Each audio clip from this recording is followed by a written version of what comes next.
Hello दोस्तों, स्वागत है आप सभी का आपके अपने चैनल बेसिक नॉलेज में। दोस्तों आज के वीडियो 10वीं के विद्यार्थियों को बहुत ही खास है क्योंकि इस वीडियो में हम लोग देखने वाले हैं आप लोगों का जो अर्थशास्त्र यानी कि जो सोशल साइंस का मॉडल पेपर सेट 4 जारी हुआ उसमें इकोनॉमिक्स का जितना सारा सब्जेक्टिव सवाल है सभी का डिटेल में सॉल्यूशन देखेंगे, उसका आंसर क्या होगा सभी को समझा भी देंगे। तो वीडियो को पूरा देखिएगा, सारा चीज समझ में आ जाए। देखिए रटने का नहीं, समझ जाइएगा तो आपको एग्जाम में बना बना कर भी लिख लीजिएगा, चाहे छोटा हो चाहे बड़ा आप लोग लिख लीजिएगा, ठीक है। तो वीडियो को पूरा देखिएगा। सॉरी थोड़ा सा लेट आया वीडियो में, कुछ दिनों से नहीं बना पाया था, इसका बहुत दिनों से मैं डिमांड कर रहे थे आप लोग। बाकी सारा का मॉडल पर सोल्यूशन अपलोड हो चुका है, आप लोग देख सकते हैं, math, science, social science, Hindi, English सबका। तो चलिए इस वीडियो को शुरू करते हैं, देखते हैं क्या क्या का क्वेश्चन क्या क्या है। सबसे पहला सवाल है क्या, देखिए कि कृषि और सहायक क्षेत्र किसे कहा जाता है। बोला कृषि और सहायक क्षेत्र किसे कहा जाता है। तो देखिए क्या है, वह क्षेत्र जिसमें प्राकृतिक संसाधनों का प्रयोग करके वस्तुओं का उत्पादन किया जाता है, इसे कृषि व सहायक क्षेत्र भी कहा जाता है। देखिए कृषि मतलब होता ही, हम लोग कृषि में क्या करते हैं, जमीन का प्रयोग करते हैं, वहां से फसल उगाते हैं, मतलब प्राकृतिक जो चीज़ है उसका प्रयोग कर रहे हैं ना। तो वही है कि वह क्षेत्र जिसमें प्राकृतिक संसाधन, मिट्टी क्या है, प्राकृतिक संसाधन है, का प्रयोग करके वस्तुओं को उत्पादन किया जाता है, इसे कृषि या फिर सहायक क्षेत्र कहते हैं। मतलब कृषि क्षेत्र को ही दोस्तों सहायक क्षेत्र कहा जाता है, ठीक है, जिसमें जमीन का प्रयोग करके हम लोग फसल उगाते हैं। ओके, चलिए अगला सवाल 47, प्रच्छन्न बेरोजगारी किसे कहते हैं। देखिए इसको समझना बड़ा आवश्यक है। प्रच्छन्न बेरोजगारी, जितना नाम आसान लग रहा है प्रच्छन्न बेरोजगारी, उतना ही समझना थोड़ा ई है, लेकिन आसान है, समझ लीजिए क्या है। देखिए जब किसी कार्य क्षेत्र में आवश्यकता से अधिक लोग कार्य करता हो, इस स्थिति में अतिरिक्त लोग प्रच्छन्न बेरोजगारी में आते हैं। मतलब समझ लीजिए, मतलब मान लीजिए कोई काम है, उस काम में 5 आदमी का जरूरत है, ठीक है, लेकिन उसमें 8 आदमी काम कर रहा है, तो 3 आदमी क्या, 3 आदमी को अगर हम हटा भी देंगे तो काम पर कोई फर्क पड़ेगा नहीं। अगर इस काम को करने के लिए 5 आदमी का जरूरत है और 8 आदमी इसमें लगा हुआ है, तो अगर हम बाकी 3 आदमी को हम हटा भी देंगे तो कोई काम पर मेरा फर्क नहीं पड़ेगा, ठीक है। मतलब ये 3 जो आदमी है अतिरिक्त बोझ है, तो ये जो 3 आदमी है दोस्तों वो प्रच्छन्न बेरोजगारी में है, ठीक है, समझ गए ना। तो वही है, देखिए या इस प्रकार की बेरोजगारी को प्रच्छन्न बेरोजगारी कहते हैं। जब किसी कार्य क्षेत्र में आवश्यकता से अधिक लोग कार्य करता हो, इस स्थिति में अतिरिक्त लोग प्रच्छन्न बेरोजगारी में आते हैं, या इस प्रकार की बेरोजगारी को प्रच्छन्न बेरोजगारी कहते हैं। इन लोगों को कार्य से हटा देने पर भी कार्य में कोई फर्क नहीं पड़ता। अभी देखिए आप लोग, मान लीजिए कहीं पर 5 आदमी की जरूरत है, वहां पर 10 आदमी या 8 आदमी काम कर रहा है, तो अतिरिक्त लोग अगर हटा भी देंगे तो कार्य में कोई फर्क मेरा नहीं पड़ेगा, ठीक है। तो ये हो गया दोस्तों प्रच्छन्न बेरोजगारी। चलिए अगला सवाल देखते हैं, विकास में ऋण की भूमिका का विश्लेषण करें। विकास में, ठीक है, डेवलपमेंट में। तो देखिए क्या है, विकास में ऋण की भूमिका बहुत ही महत्वपूर्ण, विकास में ऋण की बहुत ही महत्वपूर्ण भूमिका होती है। क्या होती है भैया, देखिए ऋण लेकर लोग फसल उगा सकते हैं, कोई कारोबार शुरू कर सकते हैं, नए उद्योग लगा सकते हैं, या वस्तुओं का व्यापार कर सकते हैं। क्या क्या कर सकते हैं, अगर कोई मतलब किसी के पास पैसा नहीं है, वो ऋण लेगा, ऋण से क्या फसल उगा सकता है, खेती कर सकता है, कृषि कर सकता है, नया अपना कारोबार, कुछ दुकान उदानी खोल सकता है, नया उद्योग लगा सकता है, छोटा मोटा कुछ फैक्ट्री लगा सकता है, या फिर अपना कुछ भी वस्तु का व्यापार शुरू कर सकता है, या फिर कुछ भी ऋण लेके कर सकता है अपना काम। तो वस्तुओं से लोगों के पास, देखिए बहुत से लोगों के पास अपना व्यवसाय शुरू करने के लिए पैसे नहीं होते हैं। ये तो ठीक है, बहुत सारे लोग गरीब होते हैं ना, तो उन लोगों के पास अपना व्यवसाय, अपना कुछ बिजनेस शुरू करने के लिए पैसा नहीं होता है।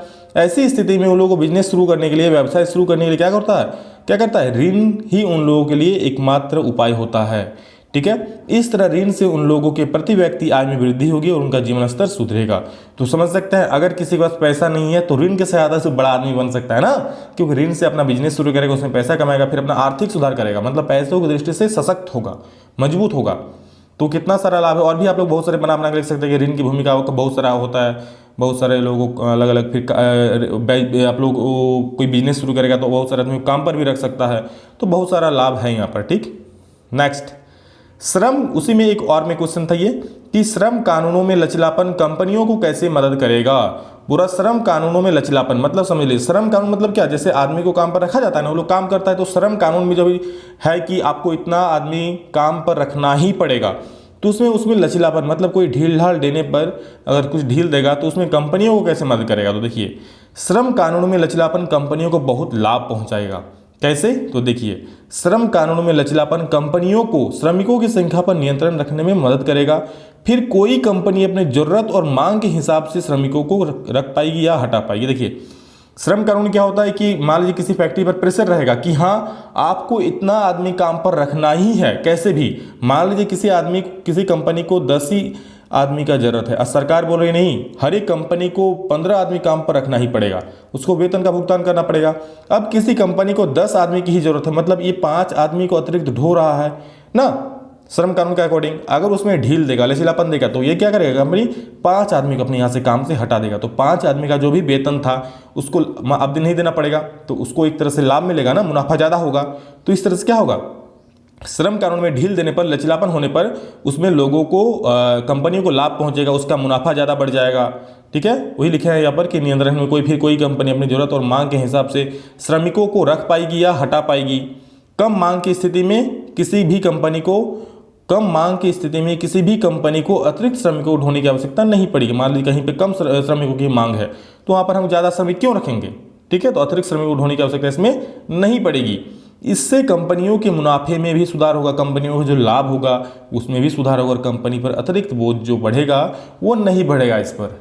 Get it. चलिए अगला सवाल चलते हैं।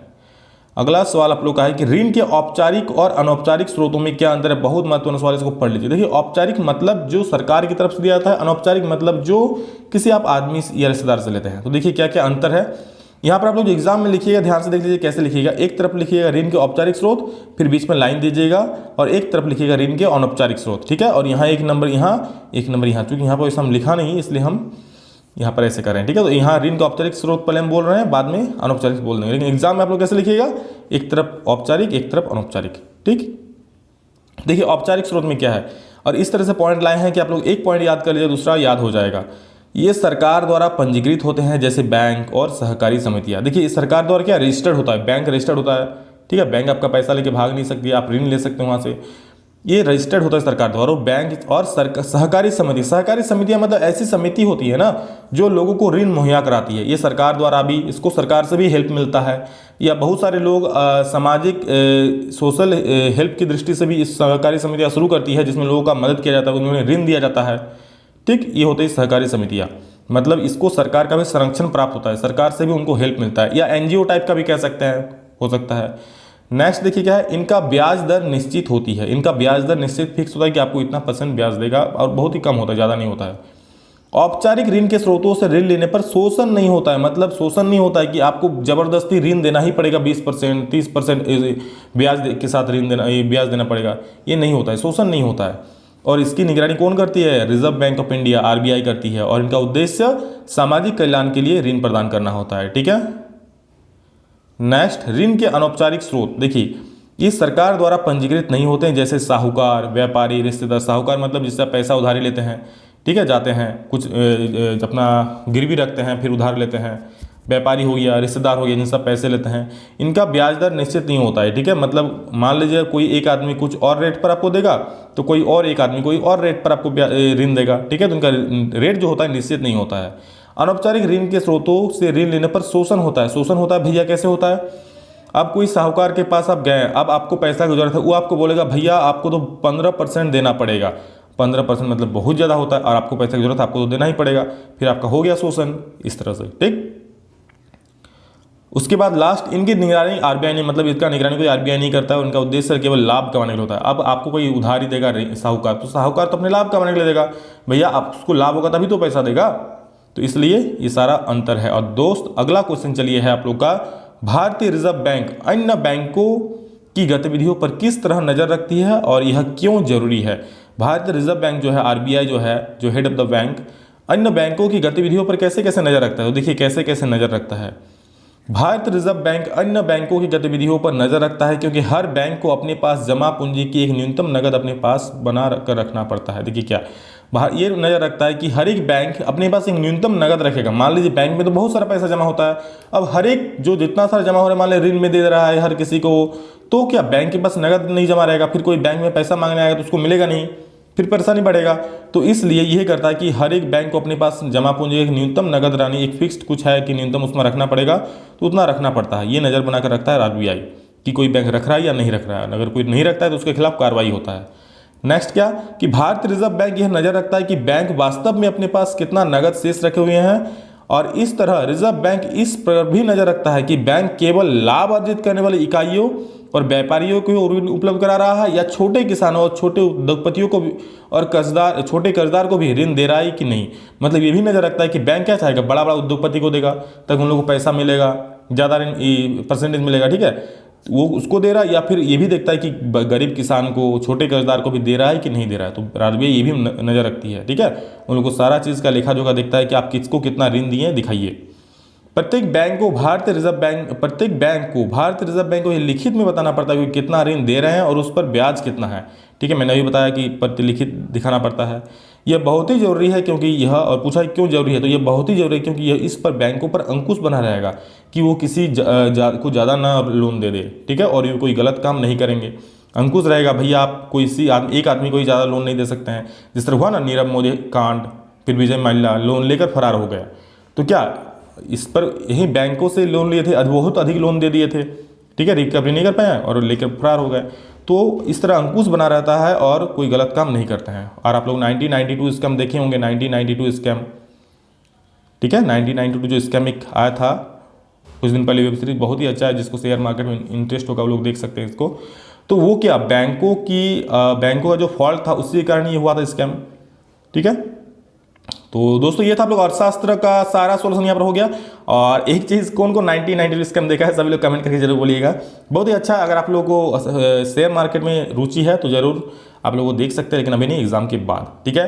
तो चलिए दोस्तों, वीडियो कैसा लगा सभी लोग प्लीज़ कमेंट करके बोलिएगा। और इसी के साथ आप लोग का जितना सारा मॉडल पर सेट 4 है सभी का सोल्यूशन खत्म होता है और नेक्स्ट सेट 5 का हम लोग इंतजार करेंगे। जैसे ही आप लोग आता है सबसे पहले सोल्यूशन अपलोड करके दे दिया जाएगा। और सारा सोल्यूशन जितना मॉडल पेपर है, आप लोग चाहे सेट 1 बोले, सेट 2 बोले, 3 बोले या फिर 4, सभी का अपलोड कर चुके हैं। देख लीजिए, एग्जाम के लिए मोस्ट इंपॉर्टेंट है क्योंकि इससे एग्जाम में सवाल जरूर आएगा कुछ।